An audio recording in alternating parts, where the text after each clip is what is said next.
জয় মনসার জয়, জয় পদ্মাবতী বিষয়টি যে বন্ধুরা, তো অম্বুবাচীর কয়েকটা দিন গেট বন্ধ ছিল, তো এখন মায়ের গেট খোলা হবে আজকে সকালে, খুব সকাল সকাল, কারণ 9:30টার মধ্যে অম্বুবাচী ছেড়ে যাবে।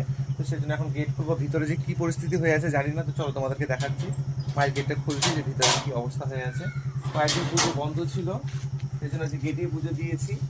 তো এখন এগুলো পরিষ্কার করে নিয়ে মায়ের গেট আজকে খুলছি। দেখো আজকে তোমাদেরকে দর্শন করাচ্ছি।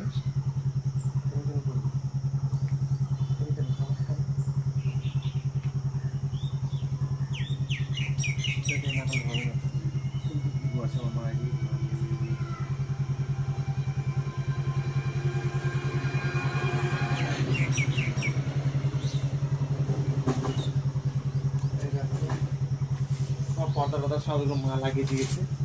তো আজকে মন্দিরে গেট খোলা হচ্ছে।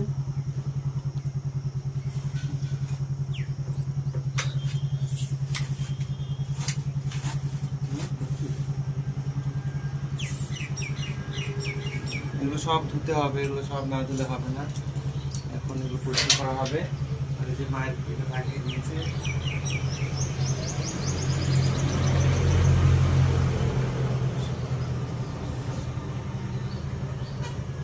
সব লাগানো ছিল, তো এখন খুলে এগুলো পরিষ্কার করা হবে।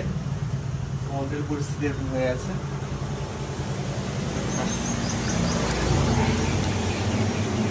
এই যে তোমরা সবাই দর্শন করো। এই কয়েকটা দিন মায়ের পুজো বাইরে থেকে ছিল, আজকে এখানে পুজো হবে মায়ের ভিতরে। কয়েকদিন বন্ধ ছিল। আর গোপালকে তো বাইরের ভিতরে রাখা যায় না, কারণ কয়েকদিন পুজো করবে না, সেজন্য গোপাল ঠাকুর ভিতরে চলে গেছে, ভিতরে আছে গোপাল। এই তো এখন সবগুলো পরিষ্কার করতে হবে, পুজো দিতে হবে। জয় মা মনসার জয়, জয় পদ্মাবতী হরির জয়। তোমরা সবাই সুস্থ থেকো, ভালো থেকো বন্ধুরা। সবাই সঙ্গে থেকো। নেক্সট ব্লকে আবার দেখা হচ্ছে। টাটা সবাইকে। মন্দিরের দরজা খোলা হয়ে গেল, এখন পুজো।